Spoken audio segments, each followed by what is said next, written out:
wabarakatuh.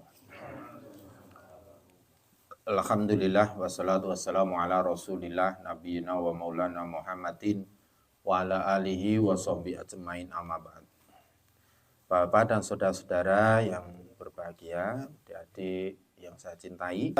Malam hari ini kita lanjutkan kajian kita. Itu kemarin sampai kepada bacaan sesudah Al-Fatihah. Kemudian tsumma kana sallallahu alaihi wasallam, kemudian Rasulullah itu idza faragha minal qiraah, setelah selesai dari membaca, sakata saktah, beliau diam sejenak. Jadi setelah selesai membaca surat, misalnya lam yalid walam yulad walam yakul lahu kufuwan ahad, berhenti sejenak.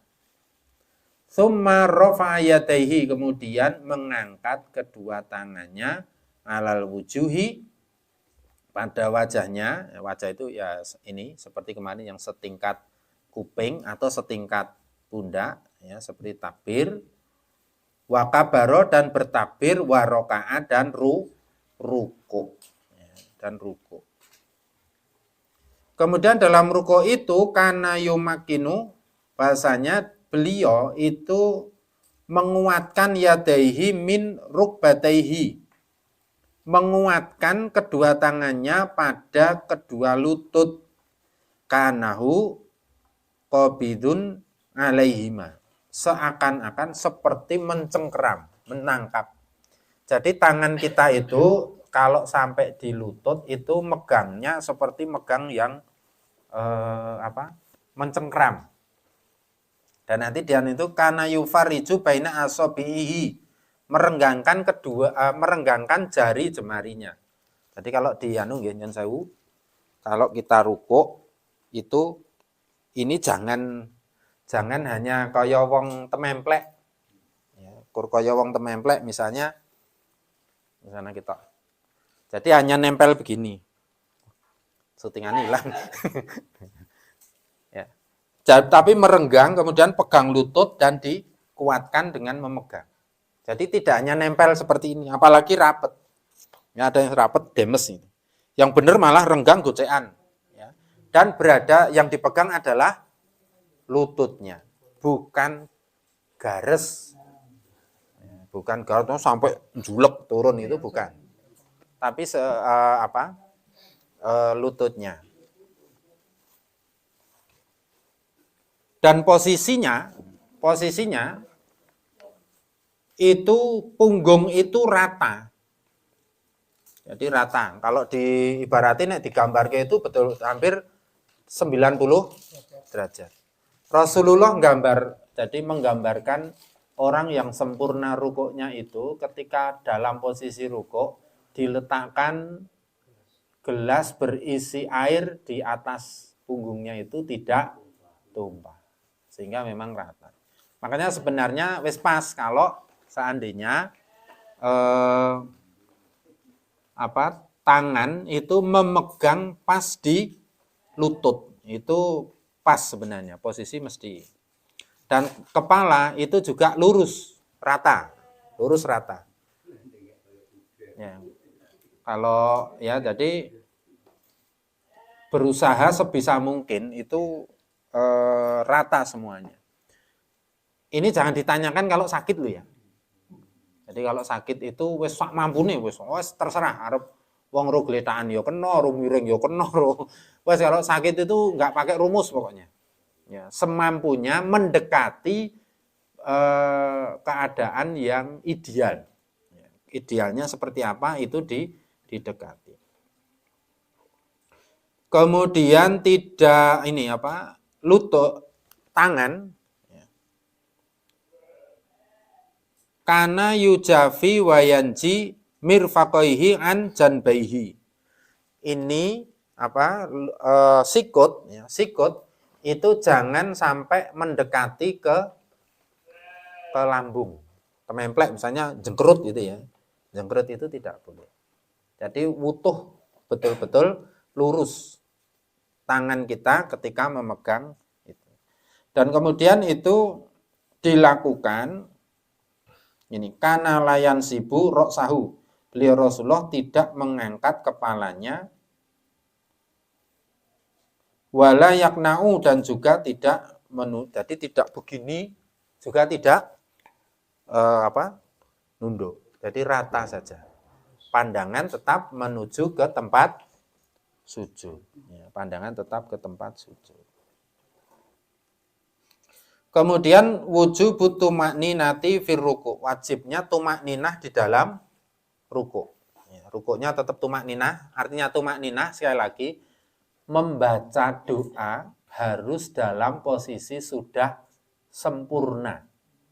Jadi jangan sampai kita Allahu Akbar itu Allahu Akbar rampung tekan isor wis subhana. Jadi baca sinnya itu posisi sudah posisi sudah rukuk sempurna. Jadi bacanya itu tumakninahnya seperti itu. Jadi secepat-cepatnya sholat itu tetap tidak boleh meninggalkan tumakninah. Memang sholat lama itu kalau imam ya pernah ditegur. Mu'adz bin Jabal itu imami lama, kemudian ada seorang pemuda pengembala itu selak kesusu nyebal dari jamaah itu, kemudian sholat sendiri. Itu sama Mu'adz bin Jabal dunek, kamu fasik nyebal dari jamaah. Anu ya ora trimo, kamu nyolat yo suwen. Akhirnya wadul kabeh kepada Rasulullah. Sing diklerokke Mu'adz bin Jabal. Padahal Mu'adz bin Jabal itu anak didiknya Rasulullah, jadi memang dekat dengan Rasulullah. Tapi karena salah ya tetap ditegur, tetap keliru. Jadi kalau memang jadi imam itu ya sebijaksana mungkin ora sah. Ora ojo nganti sing suwe-suwe banget. Kecuali kalau memang komunitasnya sudah sepakat. Di Jawa Barat itu ada yang tarwah itu semalam nutup. Tapi kan bukan di masyarakat umum, artinya ya memang wis sing do melu di situ ya memang wis ngerti nek memang arep salat tarwah itu dengan panjang itu enggak apa-apa kalau sudah seperti itu kan sepakatan. Tapi kalau masyarakat secara umum ada orang tua, ada anak-anak, ada umum lah heterogen, maka sholatnya ya umumnya saja. Artinya tidak memberatkan jamaah. Nah, ini wajibnya tumakninah. Kalau tidak tumakninah, kalau terlalu cepat juga oleh Rasulullah pernah memerintahkan seseorang itu sampai mengulang 2 kali. Karena le sholat kebanteran. Nek jenenge suruh ngulang itu berarti sholatnya tidak sah. Yang ditinggalkan itu adalah tumakninahnya. Jadi tumakninahnya itu ditinggalkan dan Rasulullah melihat. Itu kemudian Rasulullah memerintahkan orang itu mengulang. Karena memang kekurangannya hanya di tumakninah. Bacaannya ya sudah utuh, tapi bacanya kan cepat. Sehingga menghilangkan tumakninah. Kemudian bacaannya macam-macam ya. Ada sing subhana rabbiyal azim, salah samarot dibaca 3 kali. Ada lagi yang subhana rabbiyal azimi wa bihamdih dibaca 3 kali. Ada lagi yang bacaannya itu subuhun kudusun rabbul malaikati waruh. Intinya tasbih ya sebenarnya. Ada lagi yang membaca itu subhanakallahumma rabbana wa bihamdika allahumma firli.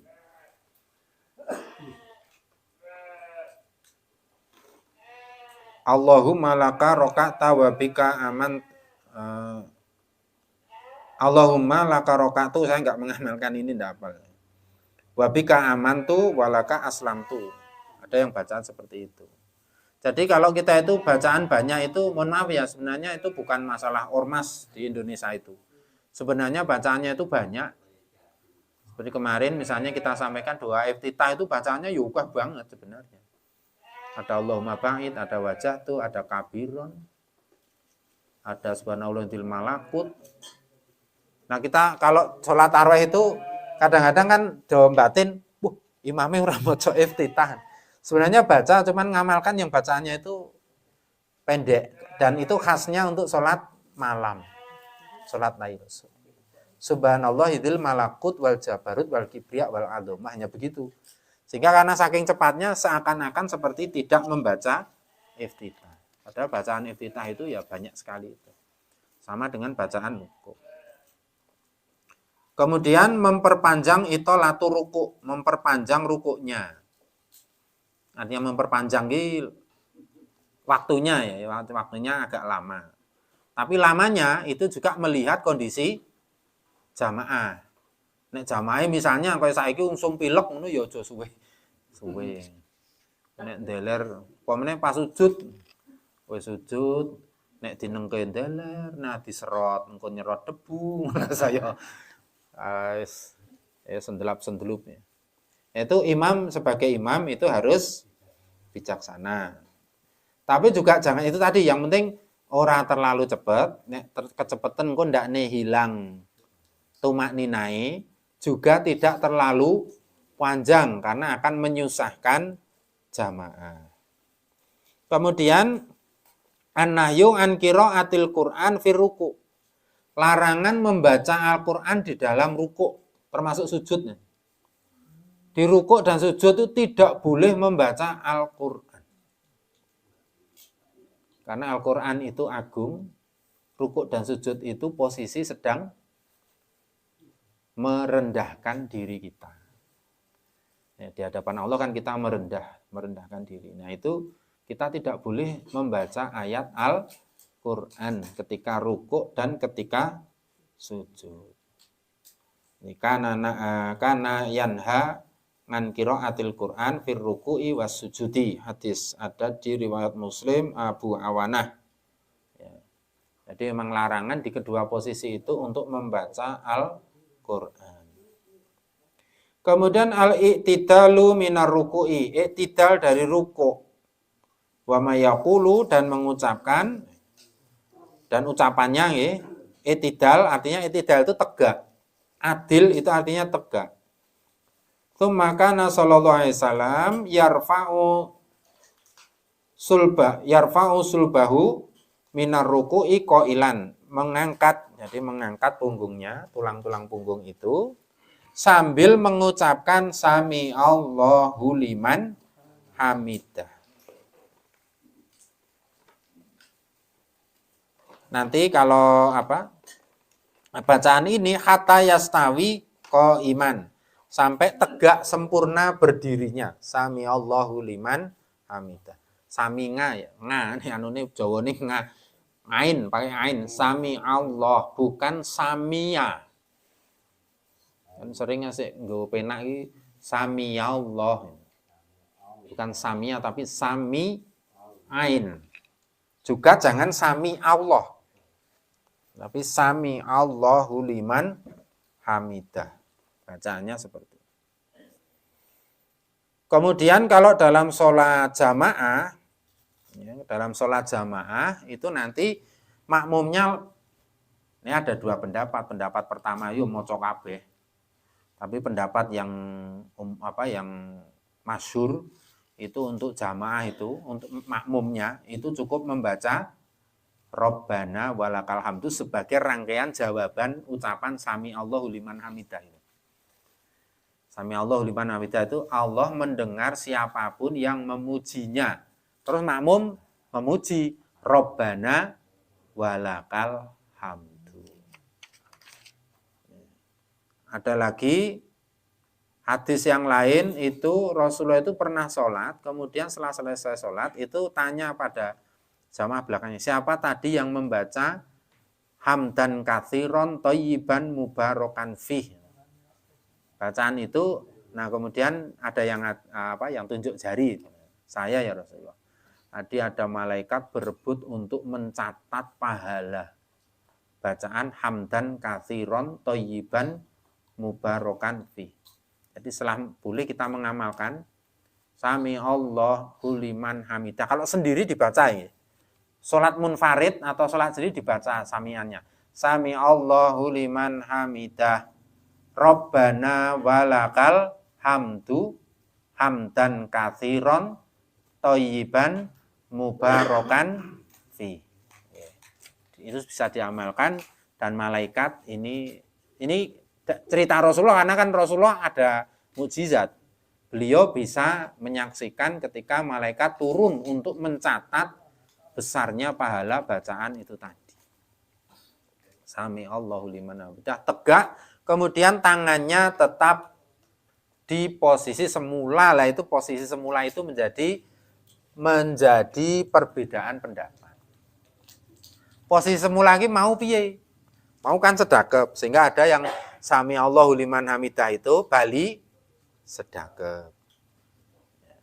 Padahal dimaksud kalau jumhur atau sebagian besar ulama itu posisi awal itu adalah posisi dalam posisi normal alias tidak bersedekap.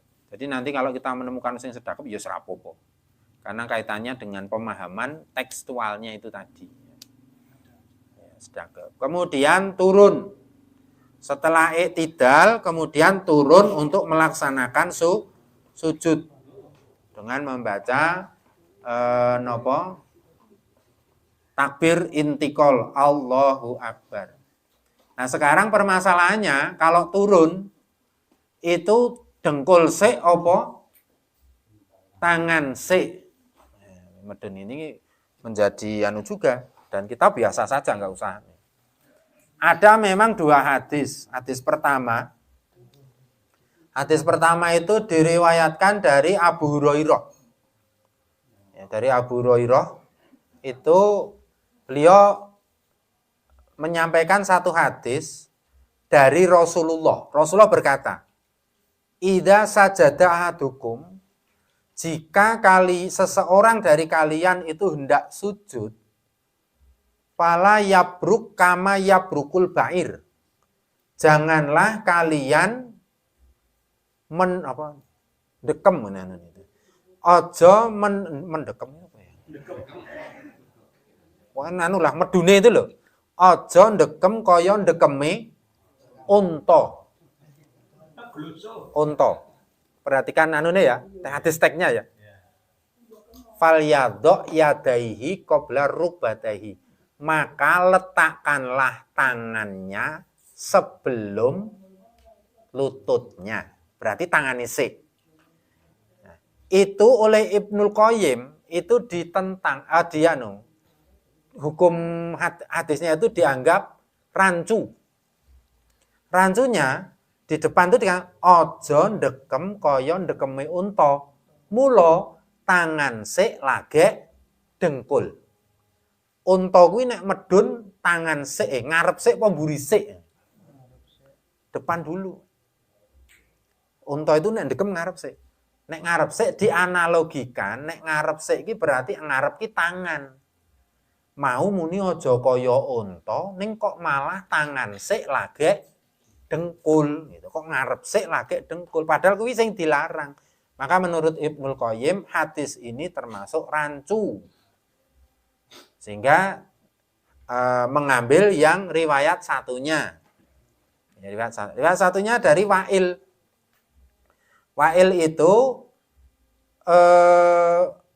beliau itu melihat Ra'aitu Rasulullah sallallahu alaihi wasallam, aku melihat Rasulullah sajada.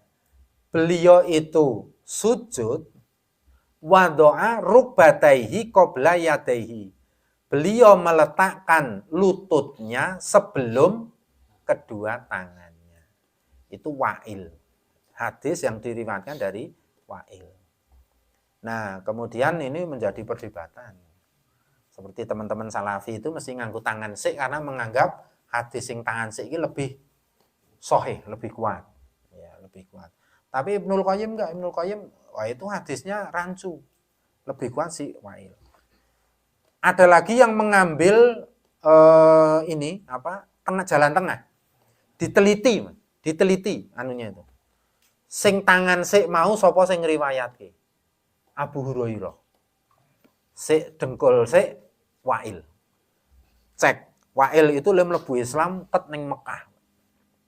Dia mengikuti Nabi itu sejak di Mekah sebelum hijrah. Berarti biyen Wa'il itu ndelok Rasulullah salat dalam umur masih muda, ya, masih muda.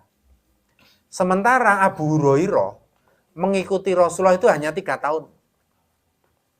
Abu Hurairah itu kisahnya ada dua versi. Versi pertama, Abu Hurairah itu masuk Islam ning Mekah. Beliau aslinya Yaman. dengaran Nabi, turun Nabi, beliau ke Mekah, kemudian berislam, tapi oleh Nabi disuruh pulang karena belum kondisional, belum kondusif. Kamu pulang dulu, nanti kalau dengar aku sudah berada di Madinah, susulah ke Madinah. Lah nyusul neng Madinah ki korkomanan 3 tahun. Itu Abu Hurairah. Ada riwayat yang lain memang Abu Hurairah mlebu Islam itu setelah Nabi di Madinah. Setelah di Madinah. Gandeng Abu Hurairah ki le ngenteni apa le bareng karo Rasulullah telat, rumangsa telat liya-liyane sahabat liyane. Itu Abu Hurairah ki nginceng. Angger ngarepe subuh itu wis ning ngarepe daleme Rasulullah diinceng. Rasulullah keluar wis didelok terus, diikuti. Apa perilaku Rasulullah itu dicatat semua oleh Abu Hurairah. Maka sahabat yang paling banyak meriwayatkan hadis itu adalah Abu Hurairah. Itu terbanyak. Itu paling banyak.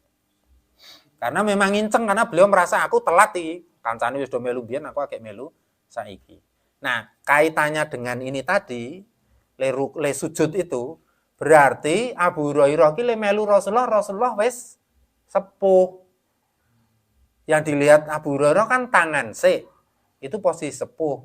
Wa'il melihat Rasulullah waktu muda, ya, muda ini ya 40-an gitu. Waktu muda itu dengkul Maka kemudian yang mengambil jalan tengah, oh berarti normalnya iki jane dengkul Waktu muda itu pakai dengkul dulu.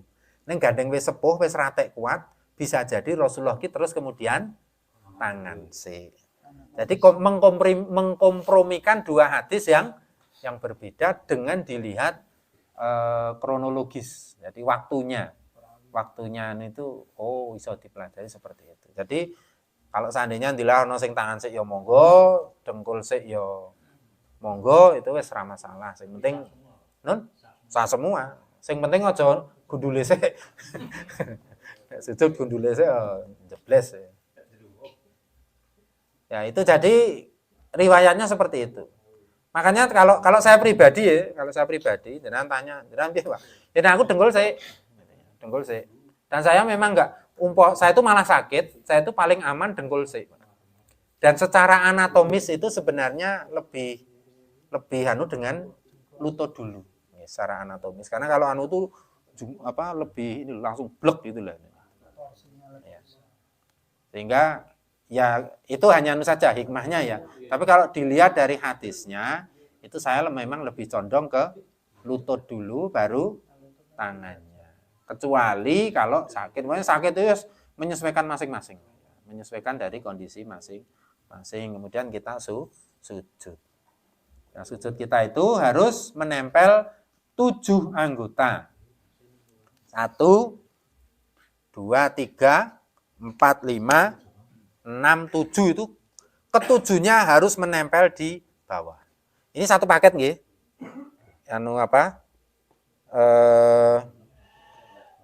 Bathuk karo irung. Ulama memasukkan yang hidung itu ada yang mengatakan wajib menjadi satu paket, ada yang mengatakan itu sunnah, sing penting bathuke tememple. Ya, itu perbedaan pendapat. Jadi ya luas ya. Ya memang fikih itu luas memang luas banget. Yang penting kita tahu ono sing ngono ya sudah menghormati, tapi kita harus punya ilmu sing diyakini, ilmunya seperti itu. Ya saya yakin seperti ini, ya itu saya lakoni. Jadi beramal berdasarkan ilmu. Jangan sampai kita itu gini loh, orang ngerti iki mah rapopo. Orang ngerti rapopo itu harus dengan syarat golek ilmu sik. Nek tanpa golek ilmu terus aku kok ora ngaji iki mah repot.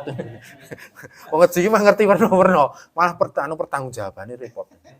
Itu salah kalau seperti itu, nanti dia akan kena hukum tolabul ilmi, dia ke orang lakoni. Karena tolabul ilmi itu hukumnya faridotun, fardu. Ya keliru terus. Justru enggak, kalau kita sudah fardu tolabul ilmi, maka kita tahu ilmunya, itu kita laksanakan. Lah nek kita wis tolabul ilmi, ono bagian sing awake dhewe ora ngerti, lah itu rapopo. Di sana ditanya, hukum biawak halal apa haram? Ambiyen tau mangan nih. Besok kalau kita sampai bab ma'am ya. Di kitab fikih sunnah itu biawak itu ora haram. Nabi itu pernah disuguh biawak.